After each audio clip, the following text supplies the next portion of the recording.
गुरुर्ब्रह्मा गुरुर्विष्णु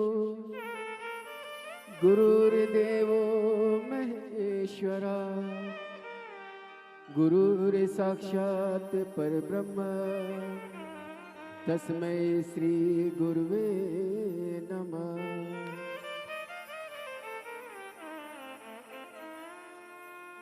जन्म जन्म का साथ है गुरुदेव तुम्हारा, गुरुदेव तुम्हारा। जन्म जन्म का साथ है गुरुदेव तुम्हारा, गुरुदेव तुम्हारा। अगर न मिलते हम सतगुरु तो लेते जन्म दोबारा, अगर न मिलते हम तो सतगुरु लेते जन्म दोबारा। जन्म जन्म का साथ है गुरुदेव तुम्हारा, गुरुदेव तुम्हारा।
विश्वनाथ भगवान की जय, महाकालेश्वर भगवान की जय, ओमकारेश्वर भगवान की जय, कुबेरेश्वर महादेव की जय।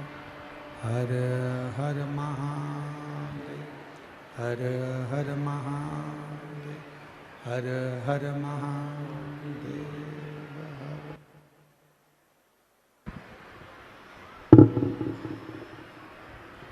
काशी विश्वनाथ गोवर्धन त्रिकालदर्शी कैलाशी विनाशी भगवान शिव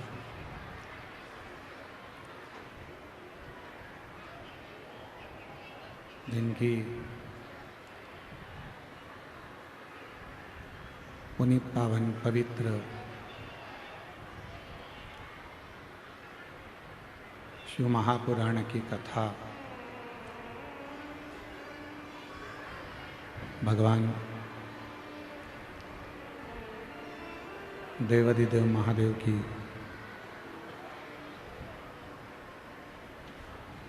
अनुपम कृपा से,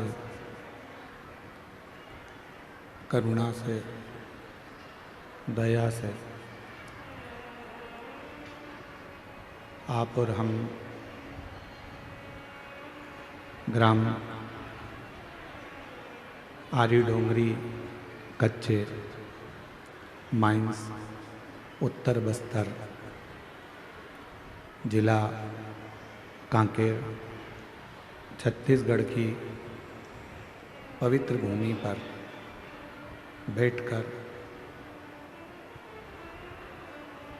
भगवान देवाधिदेव महादेव की पवित्र शिव महापुराण की कथा श्रवण कर रहे हैं। बाबा देवाधिदेव महादेव भगवान शिव जो संपूर्ण जगत का कल्याण करने वाले हैं, ऐसे भगवान देव की, महादेव की ये अनुपम माधुर्य शिव महापुराण की कथा के मुख्य यजमान श्री ब्रजलाल जायसवाल जी, श्रीमती निर्मला जायसवाल जी, जितेंद्र जायसवाल जी, श्रीमती राजकुमारी जी जायसवाल जी, एक बार जायसवाल परिवार के लिए जोरदार ताली बजाकर स्वागत वंदन अभिनंदन, जिन्होंने इस पवित्र पावन शिव महापुराण की कथा को आरी डोंगरी कच्चे गांवों में आयोजित कर कथा का लाभ सभी को दिया। एक बार जोरदार ताली बजाकर यजमान परिवार के लिए साधु जाए।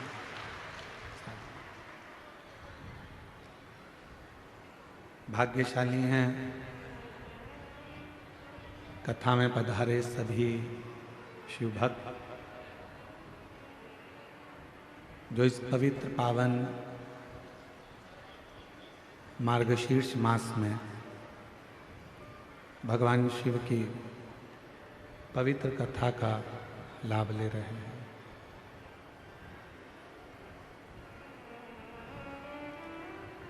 आज कथा मंडप में ही रायपुर के नज़दीक में जिन्होंने शिव महापुराण की दिव्य कथा करवाई, खंडेलवाल परिवार,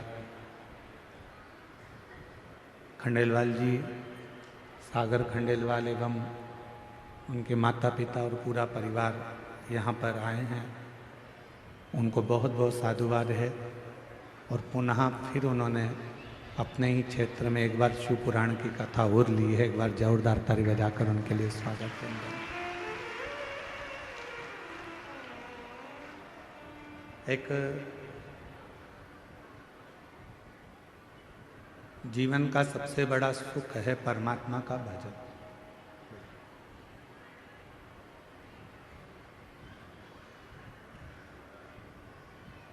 संसार में जन्म लिया है, दुख पीछा नहीं छोड़ता। किसी न किसी रूप में दुख, तकलीफ, कष्ट, बीमारी आती ही रहती है।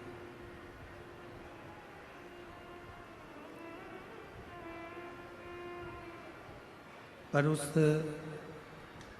दुख को समाप्त कैसे किया जाए, उस दुख को कम कैसे किया जाए, उस तकलीफ को, उस बीमारी को समाप्त कैसे किया जाए,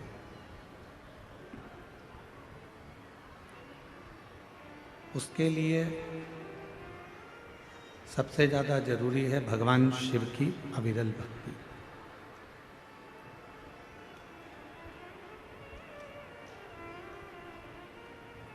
ये कच्चे गांव एक ऐसा कांकेर जिले का छोटा सा गांव है जहाँ पर आदिवासी वनवासी सब यहाँ रहते हैं। और आदिवासी वनवासी क्षेत्र में ये कथा इन सभी क्षेत्रवासियों के लिए ऊर्जा देती है। जिन आदिवासी क्षेत्रवासी वनवासी क्षेत्रवासी बूढ़ा देव का पूजन करते हैं, बूढ़ा देव का आराधना करते हैं, बूढ़ा देव की साधना करते हैं, अपने बुजुर्गों से पूछें कि ये बूढ़ा देव है कौन।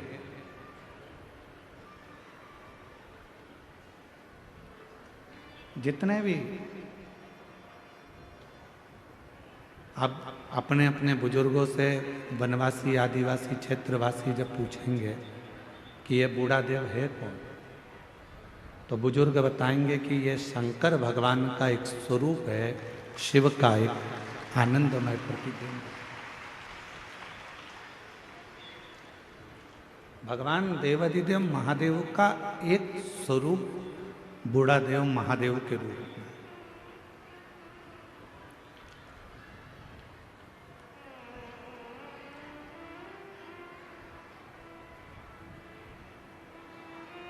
मतलब हमारे पूर्वज,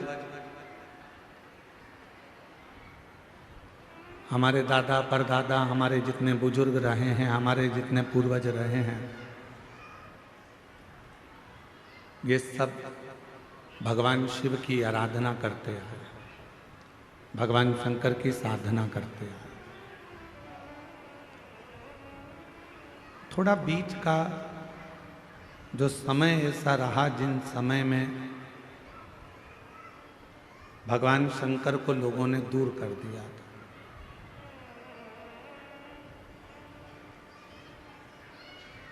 और दुनिया के लोग भगवान शिव जी से दूर होते चले गए थे, भगवान शंकर से दूरी बन गई थी। पर शिव महापुराण की कथा सुनने के बाद, भगवान शंकर की पवित्र कथा का रसतत्व ग्रहण करने के बाद लोगों को ये समझ में आ गया कि अगर संसार सागर से पार उतरना है और इस संसार सागर से अगर पार लगना है तो भगवान देवाधिदेव महादेव को, बूढ़ा देव को एक लोटा जल चढ़ाना ही पड़ेगा, आराधना करना ही पड़ेगा, पूजन करना पड़ेगा।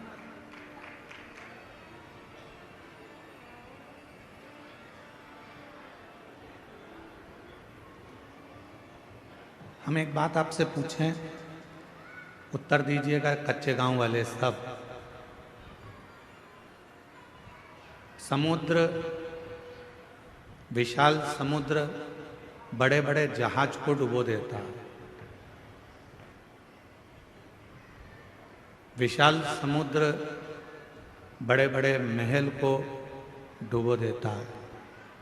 विशाल समुद्र वृक्ष, रोड, बिल्डिंग जब अपने वाली पे आ जाए तो समुद्र सब डुबो देता। पर वो विशाल समुद्र के अंदर यदि तेल की एक बूंद गिर जाए तो क्या वो समुद्र उस बूंद को डुबो देता है? जम के बोलो, नहीं। समुद्र में इतनी सामर्थ्यता नहीं है कि वो तेल की एक बूंद को समुद्र डुबो दे। जहाज डुबो देगा, बड़े बड़े शिप डुबो देगा, बिल्डिंग डुबो देगा, वृक्ष डुबो देगा, सब कुछ डुबोने की सामर्थ्यता समुद्र के जल में है, पर समुद्र तेल की एक छोटी सी बूंद को डुबो नहीं सकता। क्यों? इसलिए तेल एकदम हल्का होता है, एकदम हल्का। उसने अपने अंदर भार तत्व को नहीं लिया है।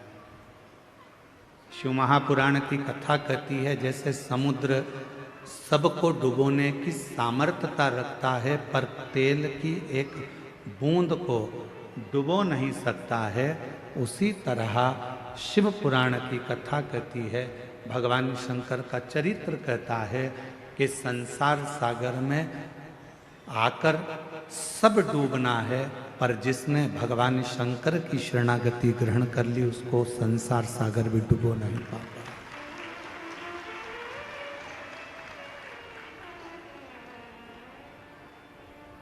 उसको संसार सागर डुबो नहीं सकता।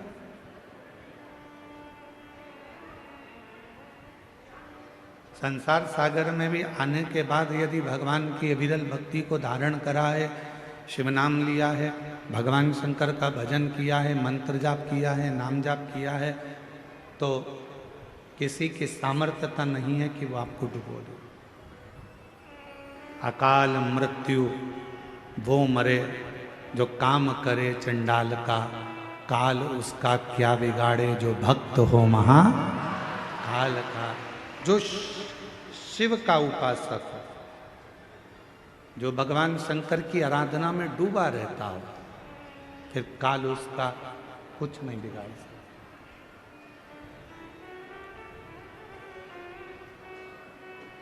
काल उसको छू नहीं पाता।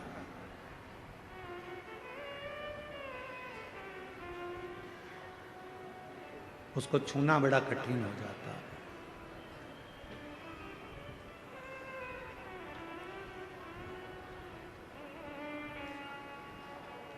आप कितना भगवान के प्रति समर्पित हैं, आप कितना मंत्र जाप कर रहे हैं, आप कितनी शिव की आराधना कर रहे हैं, आप कितनी शंकर की साधना कर रहे हैं, ये आपके ऊपर निर्भर करता है।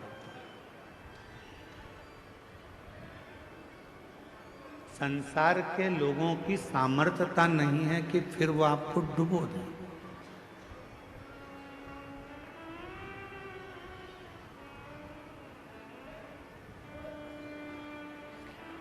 यहाँ सागर खंडेलवाल जी बैठे हैं रायपुर से। कहाँ बैठे लोग? हेलो। इन्होंने जब इनके यहाँ कथा हुई तो कथा होने के बाद इन्होंने अपने घर के बाहर एक बहुत बड़ा, लगभग वह स्टेज का आधे भाग में आधा भाग इतना बड़ा श्री शिवाय नमस्तुभ्यम इन्होंने अपने घर के ऊपर लिखा, अंकित करवाया। तो सूचना मिली हमको, फिर हमने इनसे बात करी कि ये श्री शिवाय नमस्तुभ्यम आपने इतना बड़ा लिखवाया, छोटा भी लिख सकते थे, क्यों लिखा?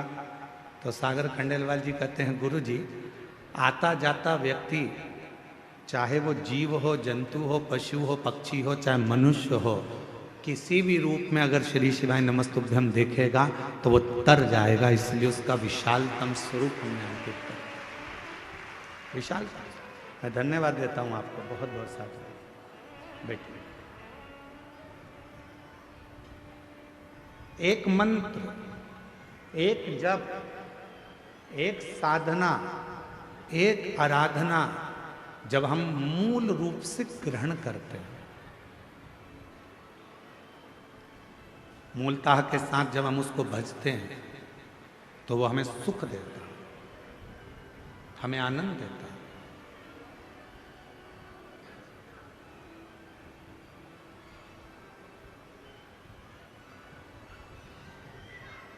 यजमान जितेंद्र जी जायसवाल जी के बड़े छोटे सुपुत्र आर्यन जी से हम बात कर रहे थे। जितेंद्र जी, तो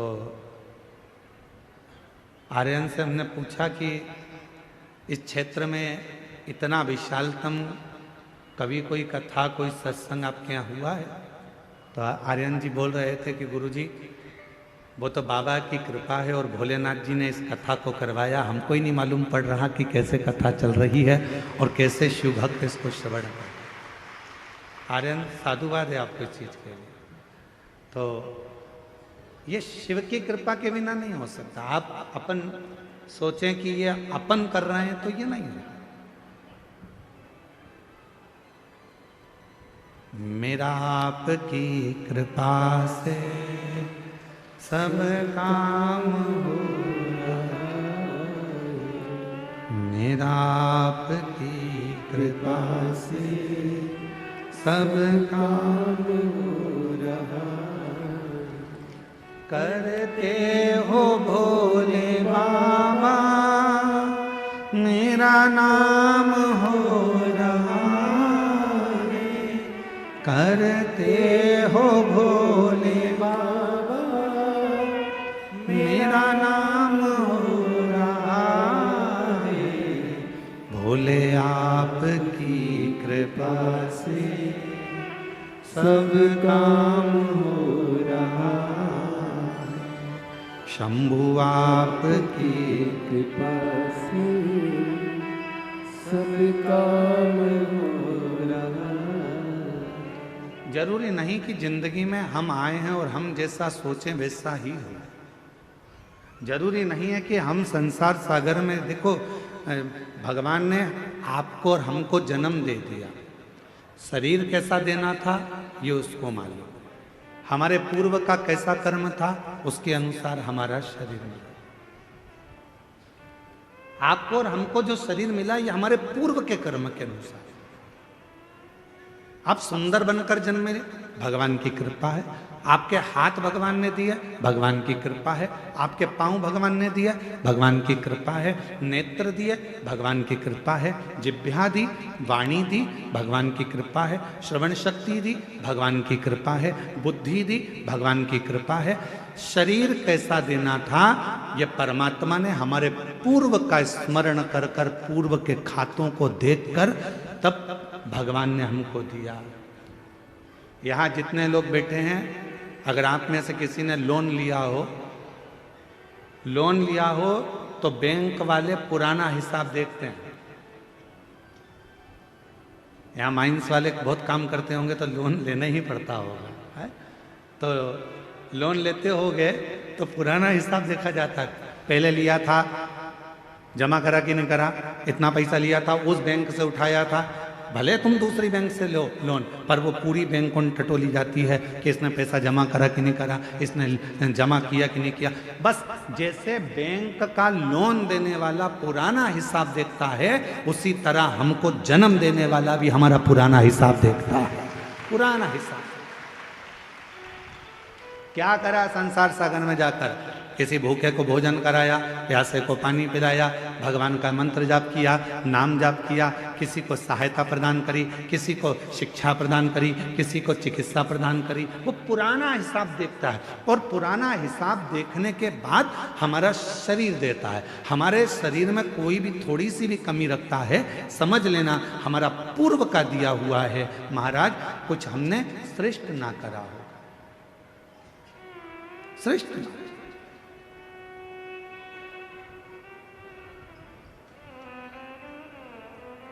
धृतराष्ट्र नेत्र नहीं है।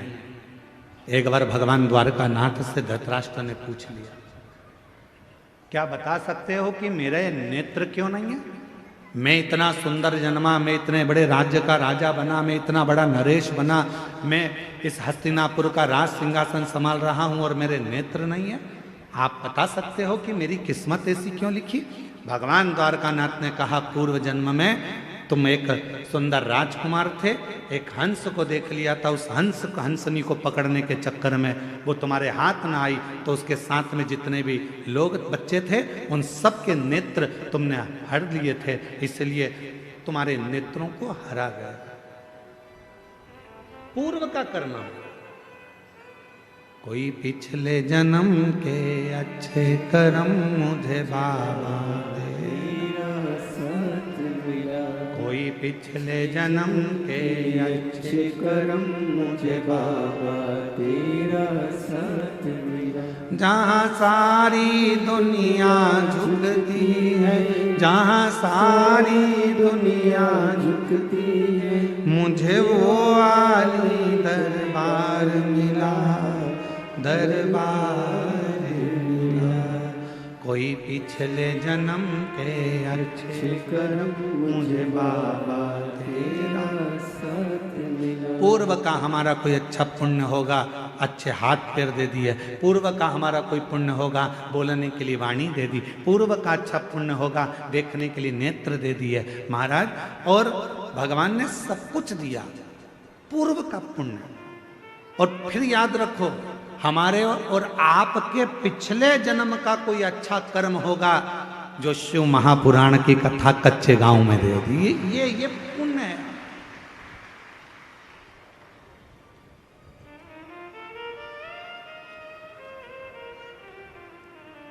यहां से जाने के बाद भगवान को धन्यवाद देना, तूने बड़ी कृपा करी, हमारे गांव के पास में कथा करवा दी, मैं जाके कथा सुन ली, तूने बड़ी कृपा करी, मेरे दोनों पांव अच्छे चलकर गई, तूने बड़ी कृपा करी, गाड़ी से पहुंच गई, तूने बड़ी कृपा करी, बैठने की जगह भी दे दी, तूने बड़ी कृपा करी, कथा सुनने के लिए कान भी अच्छे दिए। एक आध गड़बड़ हो जाता तो फिर ध्यान लगाकर सुनना पड़ता। तूने बड़ी कृपा करी, मेरे दो नेत्र दिए, अगर एक भी गड़बड़ कर देता तो देखने में आनंद, दर्शन में आनंद नहीं आता। तूने बड़ी कृपा करी कि मेरी मुख में वाणी दी, महाराज जब भजन गा रहे थे उनके साथ मैं भी गा रही थी। ये तेरी कृपा है, ये तेरी उदारता है, ये तेरी करुणा। और प्रभु भगवान से कहते रहना, भोलेनाथ ऐसी कृपा करना मेरे बूढ़ा महादेव, ऐसी कृपा करना बूढ़ा देव, ऐसी कृपा करना मेरे महादेव, ऐसी करुणा करना मेरे बाबा कि मेरे शरीर को ऐसे ही चलाते फिराते रहना, इसको पलंग पर मत पटक देना, इसको कहीं हॉस्पिटल में मत पटक देना, चलाते फिराते। पूर्व का कर्म है हमारा। होते कई लोग ऐसे भी होते हैं जिनको खूब समझाओ, पास में कथा हो रही है चले जाओ, भगवान का नाम ले लो, एक लोटा जल चढ़ा दो, भगवान की भक्ति कर लो, पर वो करने को तैयार नहीं होता। उनके रहते हैं, नीम के पेड़ के नीचे कितनी भी गुलाब जामुन की चाशनी डालो, नीम मीठी हो जाएगी? बोलो तो नहीं। नीम के पेड़ के नीचे कितनी भी तुम एक काम करो, जलेबी का घोल डाल दो, मीठी होगी? नहीं। चलो जान दो। अच्छा, करेले के पेड़ के नीचे, करेले के पौधे के नीचे, करेले की बेल के नीचे आप गुलाब जामुन की चाशनी डालो, रसगुल्ले की चाशनी डालो, क्योंकि वो रसगुल्ला खाने के बाद उसका पानी तो काम आता ही नहीं है। तो एक काम करें अपन कि करेले की बेल के नीचे डाल देते हैं, तो करेला मीठा हो जाएगा। हो जाएगा? नहीं, करेला करेला ही रहेगा, नीम नीम ही रहेगी। उसको चाहे तुम की कितनी भी गुलाब जामुन की चाशनी डाल लो, चाहे तुम गुड़ डाल लो, शक्कर डाल लो, तुम्हारी मर्जी पड़ जाए जो डाल लो, पर वो नीम नीम रहेगी, कड़वी की कड़वी रहेगी, करेला कड़वा की कड़वा ही रहेगा। उसी तरह अपने गांव में, अपने नगर में, अपने शहर में, अपने मोहल्ले में, अपनी कॉलोनी में, अपने घर में, अपने परिवार में कोई ना कोई एकाध व्यक्ति नीम और करेले जैसा होता ही है। उसको कितना ही समझा लो, कितना ही समझाओ, कितना ही कह लो उसको, वो सुनता ही नहीं, समझता ही नहीं। अब कोई कहे कि गुरुजी वो तो हाँ हमारा रिश्तेदार है, हम तो उसको इतना कहते हैं, फिर भी वो भगवान की बुराई करता है, फिर भी शंकर जी की बुराई करता है, फिर भी एक लोटा जल की बुराई करता है। गुरुजी हमारे यहाँ वो आए थे, इतने बड़े संत महात्मा, वो भी शिव जी की बुराई कर दिया, वो भी इनने भी ऐसा कर। तो कोई कितना ही समझाए, पर वो नीम नीम रहती है, वो करेला करेला ही रहता, उसको नहीं समझ में। महाराज उसने शरीर दिया कितना अच्छा, उसको साधु का। उसने जन्म दिया अच्छे घर में, अच्छे परिवार में, अच्छे कुल में, ये उसकी कृपा है। और उसने मौका दिया भक्ति को करने का, भजन को करने का, ये उसकी कृपा है, ये उसकी कृपा। कितना सुंदर कहा है।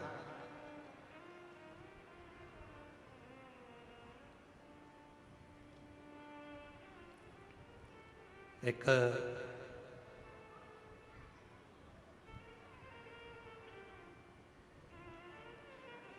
शिव महापुराण में एक बड़ा सुंदर भाव आया है। मां सती, भगवान माता पार्वती और भगवान शिव का एक बड़ा सुंदर संवाद। अब यह आपके ऊपर निर्भर करता है कि आप उसे कितना ग्रहण करते हैं। एक बार माता पार्वती भगवान शिव जी के साथ में काशी भ्रमण के लिए चली।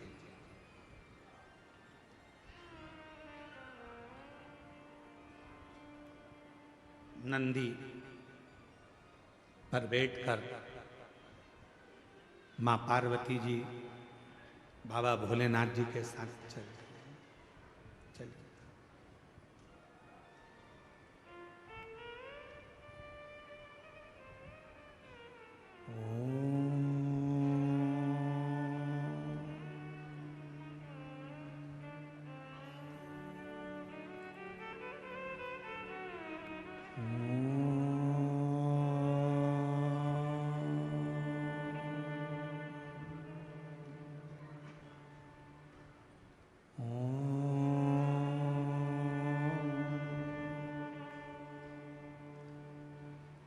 नाद हो रहा है ओम का।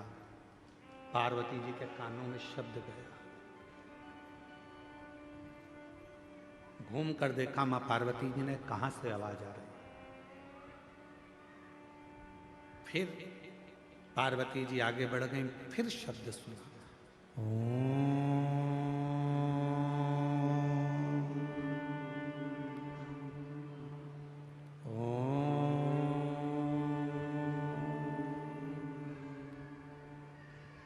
फिर चली। पार्वती जी ने नंदी को रोका, नंदी रुको, जरा ठहरो नंदी। रुका नंदी। शिव जी ने पूछा, पार्वती क्या बात है, तुमने नंदी को क्यों रोका है? पार्वती जी कहती है, मुझे कोई मंत्र का जाप कर रहा है, कोई मंत्र भज रहा है, और कोई मंत्र का जाप कर रहा है, इसलिए मेरा मन कर रहा है कि एक बार उसको देखूं तो सही, कौन मंत्र का जाप कर रहा है।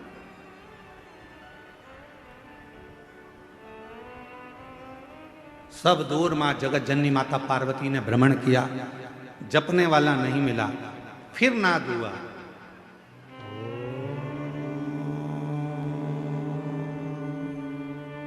आप भी बोलो साथ में। लंबा स्वर बनाकर ओम का उच्चारण करने से नेत्र की ज्योति बढ़ती है। लंबा उच्चारण करने से, ओम का नाद करने से बुद्धि में एक अंदर कंपन उत्पन्न होता है। उससे पैरालिसिस की बीमारी, लकवे की बीमारी नहीं होती है। ओम का लंबा उच्चारण करने से अगर शरीर में हाथ पैर में कंपन होता है, चाय का कप या अपनी उंगलियां या हाथ कांपने लगते हैं, तो वो कंपन दूर होता है। आप भी साथ में बोलिएगा, लंबा उच्चारण करना, ओम।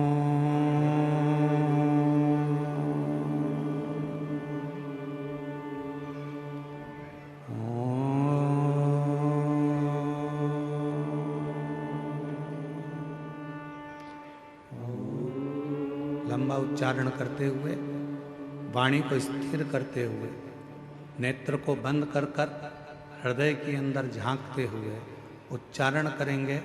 लकवे की बीमारी नहीं होगी, पैरालिसिस नहीं होगा, हाथ का कंपन दूर होगा और बुद्धि तीव्र होगी। साथ में बोलते चले,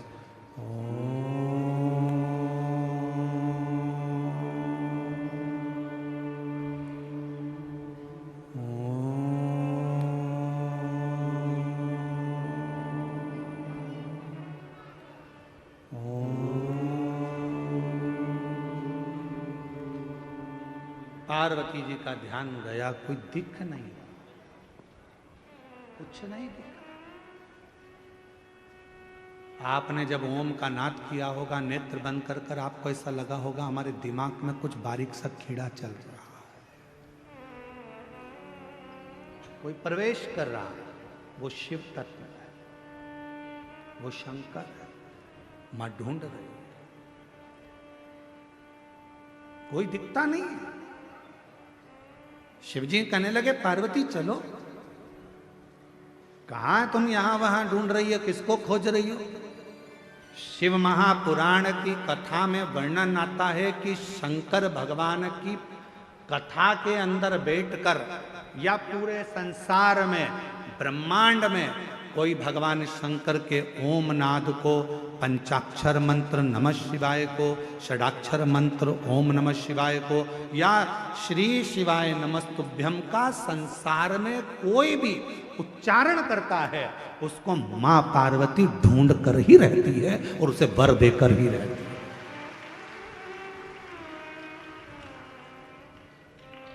मेरी मां जगत जननी उसको वर प्रदान करती है।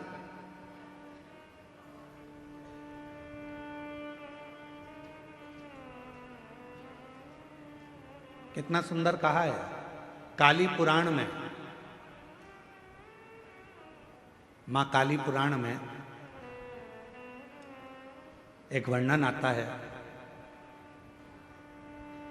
जब रक्त बीज को मारने का समय आता है तो मां काली पुराण में वर्णन आता है कि मां आद्य शक्ति से पूछा गया, ये इतने विकराल असुर हैं, राक्षस हैं, इनका संहार तुम्हें करना है तो तुम इनको कैसे मार सकती हो?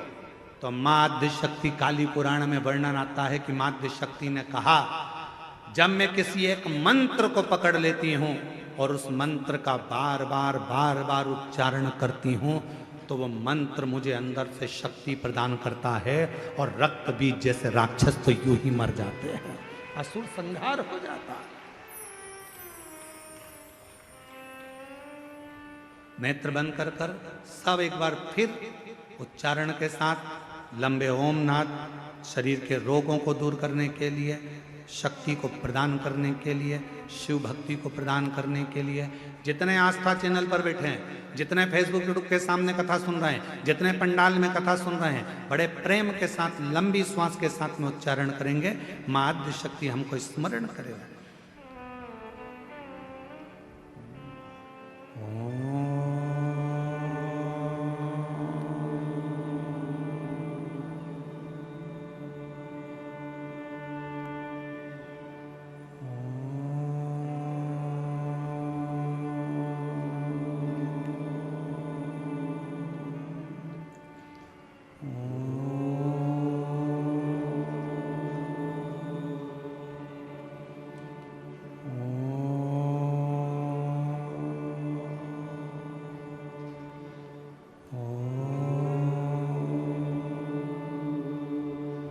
धीरे धीरे अपने नेत्रों को खोलें।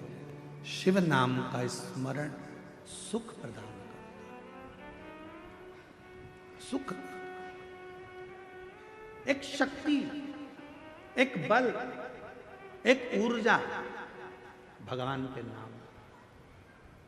काली पुराण में कहा मां आद्य शक्ति दुर्गा भवानी ने कि मैं रक्त बीज असुर का संहार तो भगवान के नाम के उच्चारण से कर देती हूं। याद रखना, दुनिया के लोग पूछते हैं श्री शिवाय नमस्तुभ्यम में क्या है, श्री शिवाय नमस्तुभ्यम बोलने से क्या होता है, श्री शिवाय नमस्तुभ्यम दरवाजे पर लिखने से क्या होता है, श्री शिवाय नमस्तुभ्यम अपनी गाड़ी पर लिखवाने से क्या होता है, श्री शिवाय नमस्तुभ्यम अपनी फैक्ट्री पर लिखवाने से क्या होता है, श्री शिवाय नमस्तुभ्यम अपनी दुकान पर लिखवाने से क्या होता है। शास्त्र कहता है तुम्हारी जिंदगी में अगर दुख प्रवेश कर रहा होगा तो वो मंत्र को पढ़ते से ही बाहर निकल जाएगा, भीतर प्रवेश नहीं करेगा। मंत्र में वो बल होता है, मंत्र में वो शक्ति होती है।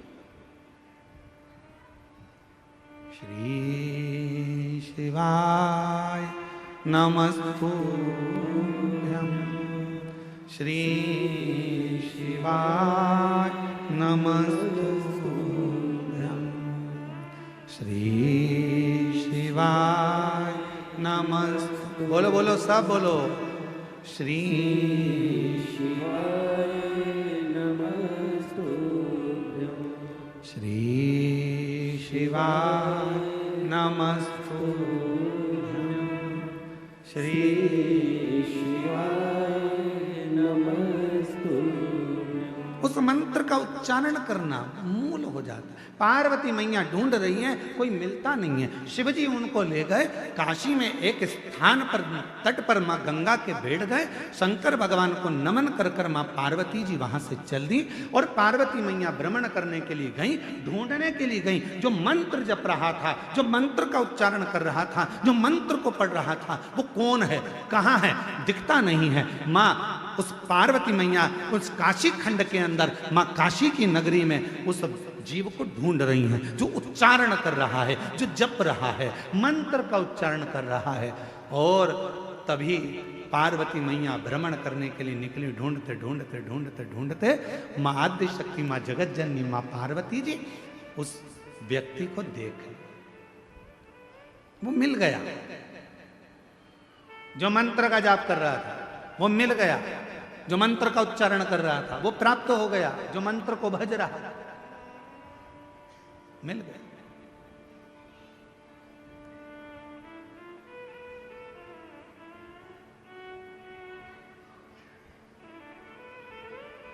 शिव जी से पार्वती जी ने विनय करी, मैंने उसको ढूंढ लिया है जो मंत्र पढ़ रहा था, जो मंत्र का जप कर रहा था, मैंने उसको ढूंढ लिया। बाबा चलो एक बार उस पर भी कृपा कर दो, जो मंत्र का जप कर रहा था उस पर करुणा कर दो। शिवजी बहुत तेज हंसे, ढाका लगाकर खूब तेज बाबा भोलेनाथ हंस दिए। अब पत्नी कुछ कहे और पति जम के हंस दे तो पत्नी को गुस्सा आने लगता है बहुत तेज। मैं तुमसे कुछ कहती हूं और तुम मेरी बात को हवा में उड़ा देते हो। मैं तुमको कुछ कहती हूं और तुम हंस के निकाल देते हो। मेरी बात तो तुम सुनते ही नहीं, मेरी बात तो तुम स्वीकारते ही नहीं। पति हंस देता। अब कौन समझाए कि पत्नी कुछ कहती है तो पति क्यों हंसता है? उसका एक कारण है कि धर्म पत्नी की बात पर पति इसलिए हंसता है कि तू कोई सी छोटी छोटी बात को अपने माइंड में क्यों लेती है। मैं हूं ना, तुझे मुझ पे भरोसा है ना, तो फिर क्या टेंशन है। तुम्हारे भाई ने ये कर दिया, तुम्हारी बहन ने ये कर दिया, रिश्तेदार ने ये कर दिया, नातेदार ने वो कर दिया। अरे आग लगे बस्ती में, अपन रहो मस्ती में। क्या किसको रोइए, चादर तान के सोच। अपने को क्या करना, क्या टेंशन लेना अपने को। पर तुम्हारे भाई ने ये कर दिया, तुम्हारी बहन ने ये कर दिया, तुम्हारी मम्मी ने ये कर दिया, तुम्हारे पिताजी ने ये कर दिया, इसलिए पति उसको हंसी में टालना चाहता है, इसलिए पति हंस देता है, इसलिए पति मुस्कुरा देता है, उस बात को निकालना चाहता है। क्योंकि अगर बात बढ़ेगी तो विवाद होगा, विवाद होगा घर टूटेगा, परिवार टूटेगा। जितना भगवान चाहे उतना तो कम से कम निभा ले। परमात्मा से प्रार्थना करो। आज के जमाने में भाई भाई, बहन बहन, देवरानी जेठानी, नाते रिश्ते निभते नहीं है। आज के जमाने में लोग मित्र बनाते हैं, उनको निभाने का प्रयास करते हैं। किसी से स्नेह कर लेते हैं, उसको निभाने का प्रयास करते हैं। ईमानदारी से बोलो, जब भाई नहीं निभ रहा, बहन नहीं निभ रही, परिवार नहीं निभ रहा, तो कितने भी रिश्ते बना लो वो कभी निभ नहीं सकते। जो आपस के नहीं निभ रहा है वो दूसरे के क्या निभेंगे। प्रेम की प्राथमिकता।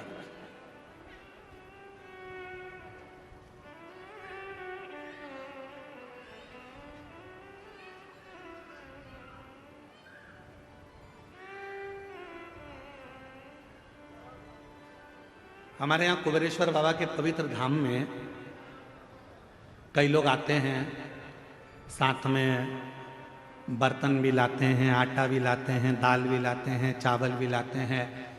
और पीछे बेलपत्री की जहाँ वाटिका है, वहाँ जहाँ बट वृक्ष है, वहाँ कहीं पर भी बैठकर अपना भोजन बनाते पाते, परिवार के साथ बैठकर भोजन करते हैं। उनको देखकर हमें बड़ी प्रसन्नता होती है।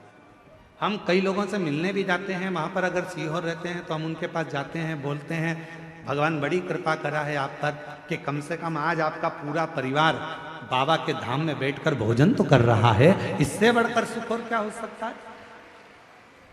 निवेदन है, अगर सनातन धर्म को मजबूत करना है, भारत की भूमि पर सनातन धर्म की मजबूती चाहते हो, तो अपने घर में एक नियम बनाओ, हफ्ते में कम से कम एक दिन पूरे परिवार के साथ मिलकर भोजन करने का प्रयास करो। तो धीरे धीरे वो कुटुंब जब एक साथ जुड़ेगा, वो परिवार एक साथ जुड़ेगा, जब कुटुंब हमारा जुड़ना चालू होगा, तो फिर हम पर कोई आक्रमण नहीं कर सकता,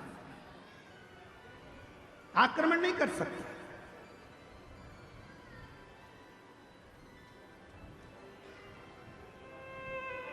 पहले ऐसा नियम था, जिसका बड़ा घर होता था ना, उससे लोग झगड़ा कम करते थे। पहले देख लेते थे कितने भाई हैं, 9, उनके बच्चे कितने हैं, सबके मिला के 12। पहुंच मत जाना, धुन देंगे पकड़ कर, चले ही मत जाना। देखते थे बड़ा परिवार है, झगड़ा नहीं करना, बड़े परिवार है, लड़ना नहीं है, बड़ा परिवार है, इनकी बहुत दूर दूर पहचान है, वहाँ वहाँ वहाँ सब भाइयों की, एक की ससुराल उसके यहाँ है तो एक की ससुराल उसके यहाँ है, 9 तो यही है, ससुराल वाले गिन लो तो ऐसे 150 200 हैं। भीड़ मत जाना, लड़ मत लेना। विचार लड़ाई ना हो, परिवार में कुटुंब में एकजुटता रखिए, थोड़ा जुड़ने का प्रयास करो, थोड़ा जोड़ने का प्रयास करो। अब शिव जी मुस्कुरा दिए, भगवान शंकर बहुत तेज ठाका लगाकर हंसे, और बाबा देवाधिदेव महादेव ने जैसे ही ठाका लगाकर हंसे, शंकर भगवान जैसे ही हंसे तो पार्वती जी को थोड़ा सा गुस्सा आ गया। पार्वती जी ने कहा, प्रभु मैं इतनी जरूरी बात आपसे कह रही हूं और आप हंस रहे, आप मुस्कुरा रहे। भगवान भोलेनाथ जी ने कहा, पार्वती तू क्या कहना चाहती है मैं जानता हूं। तो पार्वती जी ने कहा, बताओ क्या कहना चाहती है। शिव जी कहने लगे, पार्वती तू कहना चाहती है कि वो जो मंत्र जप रहा है उसको वर प्रदान करने चलो, उसको आशीर्वाद देने चलो। पर पार्वती मैं उसको वर प्रदान करने नहीं जाऊंगा, मैं उसको आशीर्वाद देने नहीं जाऊंगा। पार्वती जी कहने लगी, ऐसा तो हो नहीं सकता, आपको चलना तो पड़ेगा। पार्वती जी कहने लगी, क्यों नहीं जाओगे। शंकर भगवान बोले, पार्वती बात इतनी सी है, जो वो मंत्र का जप कर रहा है, ओम का उच्चारण तो वो सही कर रहा है, पर मंत्र के बीच में एक त्रुटि कर रहा है। ओम का उच्चारण सही कर रहा है, पर मंत्र के बीच में एक त्रुटि कर रहा है। उस त्रुटि में वो मंत्र जप रहा है अमर होने का, पर उस मंत्र में एक त्रुटि है, एक गलती है, जिसके कारण वो मांग रहा है अमर होना, दिल से चाहता है अमर होना, पर मंत्र में गलती के कारण वो बोल रहा है कि मैं अभी मर जाऊं। एक गलती हो रही है उसके मंत्र में, एक त्रुटि हो रही है उसके मंत्र में, वो मृत्यु को मांग रहा है और भजन कर रहा है अमर होने का, तप कर रहा है अमर होने का, साधना कर रहा है अमर होने का, और मंत्र पढ़ रहा है मरने का। अब तुम बताओ क्या करूं। तो पार्वती जी बोली, भोलेनाथ जी ये तो बहुत बड़ी बात हो गई, आप कुछ मत दो उसको, चलो आप तो हमारे साथ वापिस कैलाश चलो। शिव जी कैलाश पहुंचे और भगवान देवाधिदेव महादेव जैसे ही कैलाश पहुंचे, पार्वती जी चुप चुप रहने लगी, बोलती नहीं थी, बहुत मौन रहती थी। मौन रहती तो एक बार षडानंद कार्तिकेय जी ने पूछ लिया, मैया क्या बात है, तुम बोलती क्यों नहीं हो, आजकल बहुत चुप रहती हो। गणेश जी ने पूछा, माँ आप बोलती नहीं हो, बहुत चुप रहती हो, कुछ बोलती नहीं हो। शंकर भगवान को मालूम पड़ा कि पार्वती कुछ बोलती नहीं है, आजकल चुप रहने लगी है। तब शिव जी ने पूछा, पार्वती बात क्या है, जिस दिन से तुम काशी से आई हो उस दिन से तुम मौन हो, चुप हो, कुछ बोलती क्यों नहीं हो। तब पार्वती जी ने कहा, स्वामी मेरे मन में एक संशय है।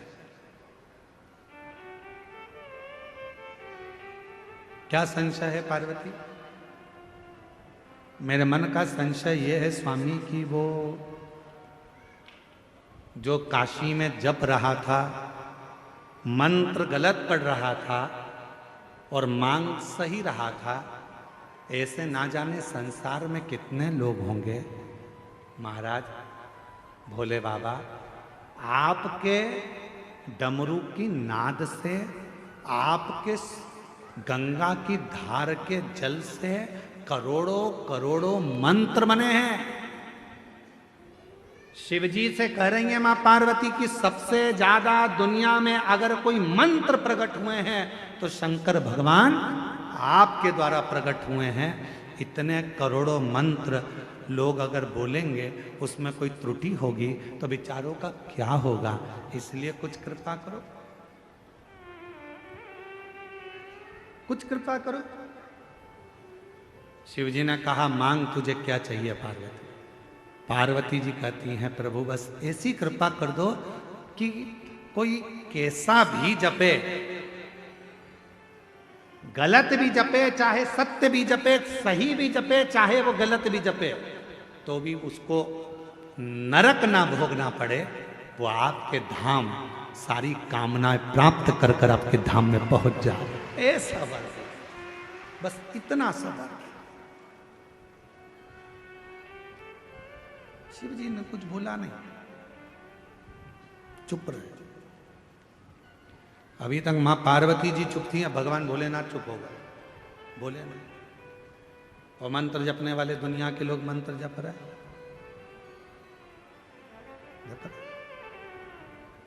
ओम नमः शिवाय, ओम नमः शिवाय, ओम नमः शिवाय, नमः शिवाय, हरिहर नमः शिवाय, गोरा नमः शिवाय, हरिहर नमः शिवाय, गोरा नमः शिवाय, ओम नमः शिवाय, ओम नमः शिवाय। जपने वाले जप रहे हैं, भजन करने वाले भजन कर रहे हैं, मंत्र बोलने वाले मंत्र कर रहे हैं, साधना करने वाले साधना कर रहे हैं। शिव जी मौन हो गए, पार्वती जी से रहा नहीं गया। भोले बाबा के पास एक लोटा जल चढ़ाकर बोली आप चुप हो जाओगे तो हम कहाँ जाएंगे, कृपा करो, कुछ तो करुणा करो।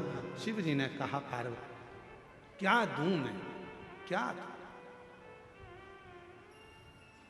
क्या दूं, बस कृपा कर दो, थोड़ी सी, थोड़ी सी।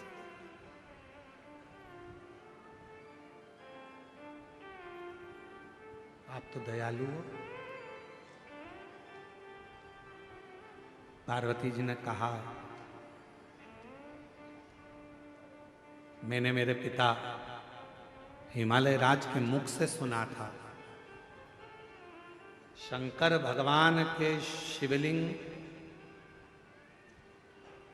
का भी अगर कोई स्पर्श ना कर पाए, पार्वती जी कर रही हैं हिमालय राज के मुख से, मेरे पिता के मुख से सुना था, यदि कोई भगवान शंकर के मंदिर में जाकर भगवान शंकर के शिवलिंग का स्पर्श भी ना कर पाए और यदि वो अपने घर से एक लोटा जल लेकर जाए और दोनों हाथों से जब उस लोटे को पकड़ता है, एक लोटे जल को वो जब दोनों हाथों से पकड़ता है तो उसके हाथ की रेखाएं कितनी भी विपरीत हो, जल चढ़ते से ही वो रेखा सीधी हो जाती है,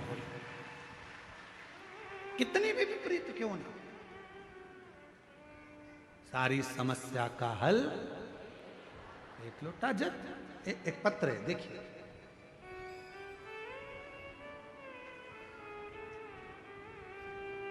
रेखा कैसे सीधी होती है, उसको इस पत्र में देखिएगा, ठीक है। जरा ध्यान देना पत्र को, और एलईडी पर भी इस पत्र को पढ़ाएंगे आप लोग, पढ़ना। आस्था चैनल पे एलईडी पर नहीं चल रहा है, पत्र चल रहा है एलईडी पर, चलेगा। मैं ललिता बाई साहू ग्राम संबलपुर। पत्र को आप लोग आस्था चैनल पे भी पढ़ सकते हो। बड़े ध्यान से पत्र का स्मरण करिएगा। कहीं बैठी हो, मैं ललिता बाई साहू, ग्राम संबलपुर, जिला कांकेर, छत्तीसगढ़ की रहने वाली हूं। कहीं बैठी हो तो हाथ हिला सकती हैं। अगर कहीं बैठी हो तो हाथ हिला सकती हैं। हाथ हिलाओ एक बार। हाँ, दिख गए हो। आ जाओ, एक बेलपत्र ले जाना। आ जाइए, धीरे धीरे आओ। मैं ललिता बाई साहू, ग्राम संबलपुर, जिला कांकेर, छत्तीसगढ़ की रहने वाली हूँ। मेरे गले में गठान हो गया था, जिसे मैंने धमतरी की हॉस्पिटल में दिखाने के बाद उन्होंने कहा कि ये कैंसर हो सकता है बोलकर हम रायपुर चले गए। और रायपुर में जाकर रायपुर में भेजा गया, जहां मैंने कान के पास में से टुकड़ा निकाला गया। छोटा सा ऑपरेशन कर कान के पास से टुकड़ा निकालकर उसे मुंबई भेजा गया, जिसमें चेक कराया गया तो कैंसर की पुष्टि हो गई कि मुझे कैंसर बताया गया। अब करूं तो करूं क्या? डॉक्टरों ने कहा कि इस कैंसर की जांच हो गई है, गठान को निकालना पड़ेगा, खर्चा आएगा लगभग 60,000 रुपए का बोला गया। मेरे पास पैसा नहीं था, क्या करें तो करें क्या? तब किसी के कहने पर बाबा देवाधिदेव महादेव पर जल चढ़ाना प्रारंभ करा और भगवान भोलेनाथ पर भरोसा करा। किसी ने कहा टीवी पर आस्था चैनल पर कथा आती है, सुनो। हमने कथा सुनना प्रारंभ करा। गुरुदेव टीवी के माध्यम से कथा सुनी। एक लोटा जल शिवलिंग पर अर्पित करना चालू करा, जल का सेवन करना शुरू करा, पीना चालू करा और 3 से 4 महीने में मेरा पूरा रिपोर्ट नेगेटिव आ गया। मैं बाबा को यहाँ प्रणाम करने के लिए, मेरा कैंसर पूर्ण तरह से समाप्त हो गया। ये जिंदगी में पहली बार ऐसा देखा। क्या करता है शिव? आप भगवान, उन्होंने लिखा है, हम रिपोर्ट भी लगा रहे हैं इसके अंदर, पूरी रिपोर्ट भी लगा कर भेजी।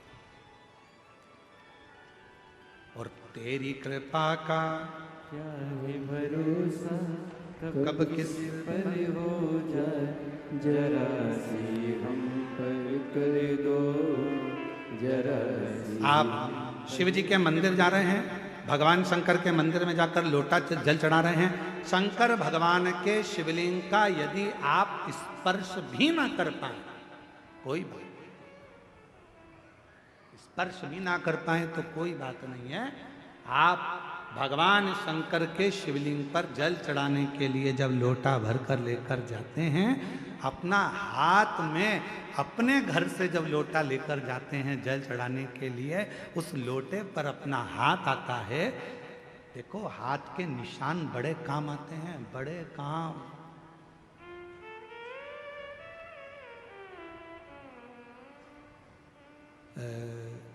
आधार कार्ड बनता था ना, पहले आधार कार्ड बनता था तो थंब लगाए जाते थे, उंगलियों के निशान, ऐसे 5 उंगलियां लगाकर ऐसे देखा जाता था, 4 उंगली।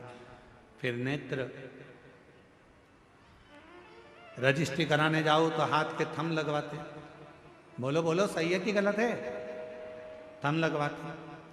कोई भी काम है तो उसमें थंब की जरूरत पड़ती है। हाथ के निशान मूल होते हैं। जब हमारे पानी के लोटे पर हमारे हाथ के निशान हो जाते हैं और हम देवाधिदेव महादेव को जब जल समर्पित करते हैं, तो बाबा हमारे हाथ की उल्टी रेखा को सुलटी कर देता है, सुलझा देता है और वो रेखाएं सीधी हो जाती है। वो रेखाएं सीधी।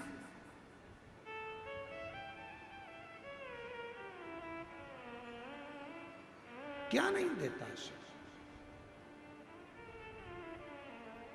क्या नहीं प्रदान करता? रेखा कैसे नहीं सुधरती? एक पत्र और है, देखो जरा कितना सुंदर पत्र है, वो भी देखिए।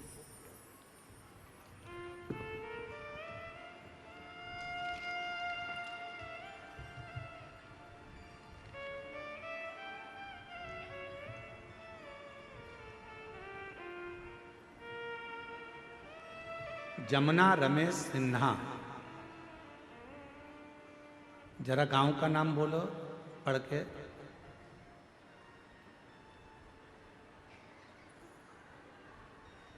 बोलो जम के तो बोलो। मरकतुल्ला, हाँ वो ठीक है। कच्चे जिला बालोद, ठीक है। कहीं बैठी हो तो हाथ हिला सकती हैं जिनका ये पत्र है। जमुना रमेश सिन्हा,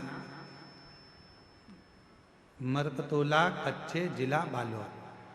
कहीं बैठी हो तो हाथ हिला सकती हैं, और बच्चा आया हो साथ में तो उसको लेकर आ सकती हैं। मेरी शादी 2014 में हुई थी। अभी क्या चल रहा है? 25। 2017 में मेरा गर्भ ठहरा। 9 माह पूर्व के पहले ही 7 महीने में पुत्र की प्राप्ति हुई। वह स्वस्थ न होने के कारण चला गया। फिर 2019 में मुझे 2 जुड़वा बच्चे हुए, वो भी अस्वस्थ होने के कारणवश वो भी समाप्त हो गए। मैंने आस पड़ोस में शिव महापुराण की कथा के बारे में सुना। 2023 में बालोद में शिव महापुराण की कथा में पहुंची। बाबा के पंडाल में आकर अपने मन की बात कही और भगवान से अपने दिल की बात कही। खूब रोई क्योंकि मेरे इतने बच्चे चले गए। किससे कहूं मैं? कथा सुनती रहती, रोती रहती। बैठी हुई एक महिला ने कहा, क्यों रोती है? मेरे बच्चे होते हैं वो मर जाते हैं। कहा, यहाँ की मिट्टी, पंडाल की मिट्टी को तेरे गर्भ पर लगा, बाबा देगा अब की बार, स्वस्थ देगा। बाबा की ऐसी कृपा हुई। अगस्त 2024 में मेरा गर्भ ठहर गया और मैं पहुंच गई भगवान की कथा में धमतरी, और वहां की मिट्टी को मैंने अपने गर्भ पर लगा लिया। गुरुदेव, 13 अप्रैल 2025 को मेरे गर्भ से जब बच्चे ने जन्म लिया, जन्म लेने के बाद भी बच्चा फिर पुनः कुछ महीने पहले हो गया। लगने लगा कि अब ये नहीं बचेगा। पर कहते हैं शंकर भगवान भाग्य की रेखा बदल देते हैं, और शंकर भगवान के कथा का पंडाल की मिट्टी किस्मत बदल देती है। वही हुआ। मेरे बाबा ने मेरे गर्भ की लाज रखी और अब मेरा बच्चा स्वस्थ पैदा हुआ। मैं बाबा को धन्यवाद देने के लिए आई। शिव तत्व किसको कहते? कहीं बैठी हो तो एक बेलपत्र लेने के लिए आ सकती है।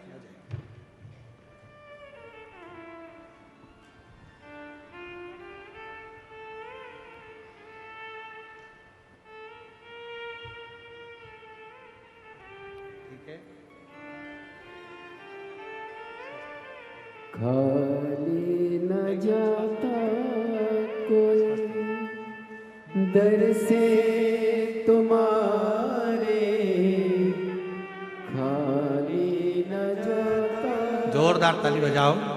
कैंसर की रिपोर्ट नील हो गई। ये शिव की कृपा है, उदारता है।